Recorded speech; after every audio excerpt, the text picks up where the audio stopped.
दोस्तों अभी तक आप लोगों ने यूजीसी के नए नियमों को लेकर यह सुना होगा कि जगह जगह सवर्णों के द्वारा प्रदर्शन किए जा रहे हैं, नारे लगाए जा रहे हैं, रैलियां निकाली जा रही हैं। लेकिन उत्तर प्रदेश के बहराइच में एक ऐसा मामला सामने आया है जहां पर यूजीसी का विरोध करने की वजह से एक युवक पर दोस्तों जानलेवा हमला कर दिया गया है। और इसी के साथ यह देश का पहला मामला बन चुका है जहां पर यूजीसी का विरोध करने की वजह से एक शख्स को जान से मारने की कोशिश की गई है।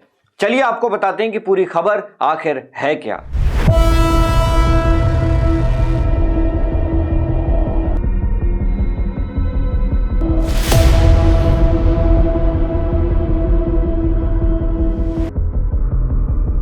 नमस्कार, मैं हूं उमेश द्विवेदी और आप देख रहे हैं सरकारी मंथन। दोस्तों बहराइच जिले के फखरपुर इलाके के रहने वाले विमल शर्मा अपना डिग्री सर्टिफिकेट लेने किसान पीजी कॉलेज पहुंचे थे, लेकिन कॉलेज कैंपस के अंदर जो हुआ उसने सबको हैरान कर दिया। दोस्तों आपको बता दें कि विमल शर्मा पिछले कुछ समय से यूजीसी के कुछ नियमों और कानूनों का पुरजोर विरोध कर रहे थे। वो लगातार छात्रों के हक की बात कर रहे थे और शायद यही बात कुछ रसूखदार दबंगों को चुभ रही थी।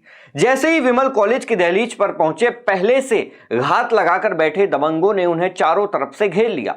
विमल अपनी जान बचाने के लिए इधर उधर भागते रहे, लेकिन हद तो तब हो गई जब दबंगों ने उन पर चाकू से हमला कर दिया। दोस्तों विमल के सिर पर गंभीर चोटें आई हैं, उनके हाथों में चाकू से वार किया गया है। दोस्तों पुलिस में इस घटना की एफआईआर लिखाने के लिए जब विमल कोतवाली पहुंचे तो पुलिस ने उन्हें वहां 6 घंटे बिठा के रखा, जिसका जिक्र विमल ने खुद अपनी एक वीडियो में किया है। जैसे कि भैया 2 बजे हमारे ऊपर हमला हुआ था और तभी से हम थाने में अभी बैठे हैं। अभी कोई कार्रवाई नहीं हो रहा है, न मुकदमा लिखने के लिए तैयार है, न कुछ तैयार है। ये देखिए थाना बहराइच देहात कोतवाली में है इस समय, और लिखने के लिए तैयार नहीं है। बोले कि हम नहीं लिख पाएंगे, अभी यूजीसी हटा दो। और यूजीसी के लिए हमें जब मारा गया तो यूजीसी क्यों हटा दे भैया। हम अपने सभी सोट समाज से कहना चाहते कि जल्द से जल्द देहात कोतवाली बहराइच आया जाए। दोस्तों विमल शर्मा ने पुलिस को दी अपनी तहरीर में साफ साफ कहा है कि यह हमला सिर्फ इसलिए हुआ क्योंकि वो यूजीसी कानून का विरोध कर रहे थे।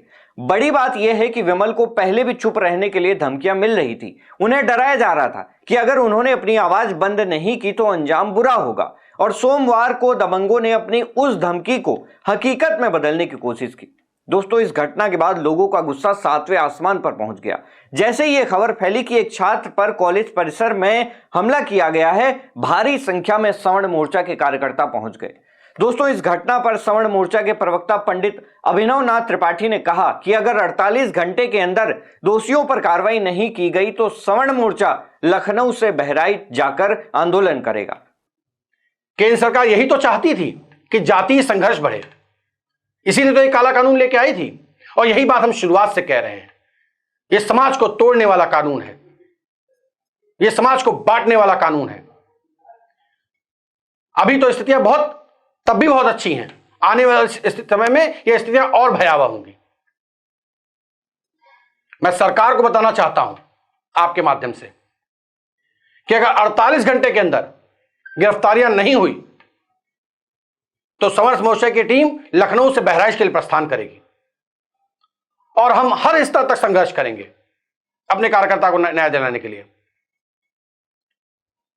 क्योंकि सरकार की स्थिति यह हो गई है कि बड़ा आसान है सवर्ण समाज को बदनाम करना, बेइज्जत करना, उनका अपमान करना।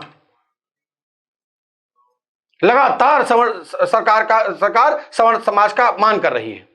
और आज इससे बड़ा अपमान क्या हो सकता है कि 6 घंटे एक पीड़ित व्यक्ति को अपनी एफआईआर लिखाने के लिए बैठना पड़ा। अब एफआईआर नहीं लिखी जा रही थी।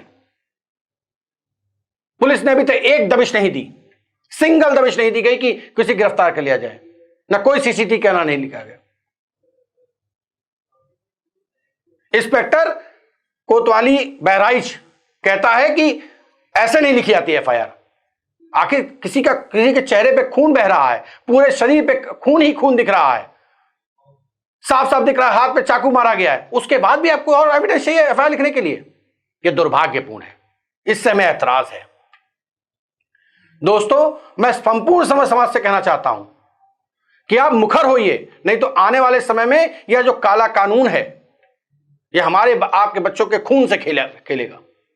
दोस्तों यूजीसी के नए नियमों की यह लड़ाई अब जानलेवा हमलों में बदलती देखी जा रही है। ऐसे में सवाल अब यह पैदा होता है कि आखिर कब तक भाजपा सरकार इस मुद्दे पर चुप रहेगी, और अगर इसी तरह सवर्ण समाज में गुस्सा बढ़ता रहा तो क्या इसका खामियाजा भाजपा को आने वाले चुनावों में उठाना पड़ेगा? दोस्तों, इस मुद्दे पर आपकी जो भी राय हो हमें कमेंट बॉक्स में जरूर बताएं।